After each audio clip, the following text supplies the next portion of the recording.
Hello friends and குட்டீஸ், welcome to easy tutorials. தினம் ஒரு குரல். திங்கள்லேருந்து வெள்ளி வரை நம்ம ஒரு குரல் பார்த்துட்டு வரோம். அந்த வரிசையில் இன்னைக்கு நம்ம பார்க்குற குரல் வான் சிறப்பு அப்படிங்கிற அதிகாரத்திலிருந்து 13வது குரல். அதிகாரம் 2. விண்ணின்றி பொய்ப்பின் விரிநீர் வியனுலகத்துள் நின்றுழற்றும் பசி. இதோட விளக்கம் பார்க்கலாம். எல்லோருக்கும் வணக்கம். இன்னைக்கு நம்ம பார்த்துட்டு இருக்க குரல் விண்ணின்றி பொய்ப்பின் விரிநீர் வியனுலகத்துள் நின்றுழற்றும் பசி. இந்த குரலோட விளக்கத்துக்கு போறதுக்கு முன்னாடி உங்களுக்கு ஒரு சின்ன ரெக்வஸ்ட். மழையை எல்லாருமே எப்பயுமே வாழ்த்தி பழகுங்க. முடியட்டா கூட பரவாயில்ல, தயவு செய்து திட்டவோ பழிக்கவோ கூடாது. யாரையும் உங்களை சுத்தி இருக்கிறவங்களையும் அந்த மாதிரி செய்யறதுக்கு அலோவ் பண்ணாதீங்க. திருக்குறள்ல இருக்கிற அதிகாரத்துல முதல் அதிகாரம் கடவுள் வாழ்த்து, 2வது அதிகாரம் வான் சிறப்பு. அப்ப கடவுளுக்கு அடுத்து இந்த மழையின் சிறப்பை பத்தி வள்ளுவர் பாடியிருக்கிறாரு. அப்படிப்பட்ட மழையை தயவு செய்து யாரும் திட்ட செய்யாதீங்க, பழிக்க செய்யாதீங்க. இதுதான் என்னோட சின்ன ரெக்வஸ்ட். ஸோ இப்போ குறளோட விளக்கத்துக்கு போகலாம். உலகத்தை இந்த பூமி எடுத்துக்கிட்டீங்க அப்படின்னா 100%த்துல 71% நீரால சூழப்பட்டிருக்கு. மிச்சம் 29% தான் நிலம்.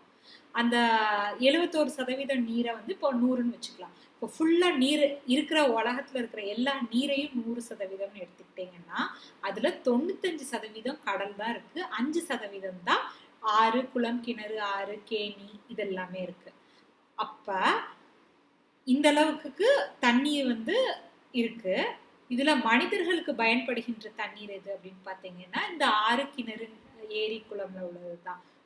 கடல் நீர்ல கடல்வாழ் உயிரினங்கள் போக மற்ற நிலவாழ் உயிரினங்கள் தாகத்துக்காகவோ பசிக்கு சமையல் செய்யறதுக்கு இல்ல தேவைக்காக கடல் நீரை எடுக்க மாட்டாங்க.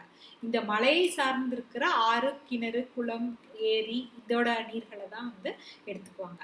ஸோ அப்போ மழை அப்படிங்கிறது ரொம்ப ரொம்ப முக்கியமான ஒரு விஷயம். மழை தான் இந்த நம்ம மனிதர்கள் வாழுகின்ற வாழ்க்கைக்கு தேவையான குடிநீர், பசியை போக்குகின்றதற்கு, உணவு தயாரிக்கிறதுக்கு தேவையான நீரை தந்து உதவுது.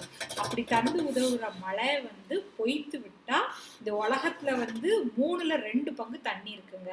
100%த்துல 71% தண்ணி அப்படின்னு பாத்தீங்கன்னா 3 பகுதியா உலகத்தை பிரிச்சிங்கன்னா அதுல 2 பங்கு தண்ணி தான், 1 பங்கு தான் நிலம். நிலத்தை விட தண்ணி தான் அதிகமா இருக்கு. ஆனா கூட மழை பெய்யலைன்னா என்ன ஆயிரும்? இந்த உலகத்துல இருக்கிற எல்லா ஜீவராசிகளும் பசியால வாடும் அப்படிங்கிறது தான் இந்த குறளோட பொருள். விண்ணின்றி பொய்ப்பின் அப்படின்னா மழை இல்லாமல் பொய்த்து விட்டால், விரிநீர் அப்படின்னா கடல். ஸோ விரிகின்ற, விரிந்து கொண்டே இருக்கின்ற நீர்நிலை அது கடல், அதுதான் விரிநீர். வியன் அப்படின்னா பரந்த, உலகத்துனா இந்த பூமி, உள் நின்று அப்படின்னா பெர்மனண்டா இருந்து இல்லைன்னா உள்ள இருந்து அப்படின்னு, உடற்றும் அப்படின்னா வருத்தும். பசி அப்படின்னா எல்லாருக்குமே தெரியும். பசியால எல்லாருமே இந்த உயிரினங்கள் எல்லாருமே வருத்தப்படுவாங்க எப்போ மழை பெய்யாமல் பொய்த்து விட்டால். பூமியில தண்ணி அதிகமா இருக்குது கடல்ங்கிற ஃபார்ம்ல. அப்படி இருந்தா கூட மழை பெய்யல அப்படின்னா இருக்கிற எல்லா உயிரினங்களும் பசியால வாடும். அதுதான் இந்த குறளோட விளக்கம். விண்ணின்றி பொய்ப்பின் விரிநீர் வியனுலகத்து உள் நின்றுழற்றும் பசி.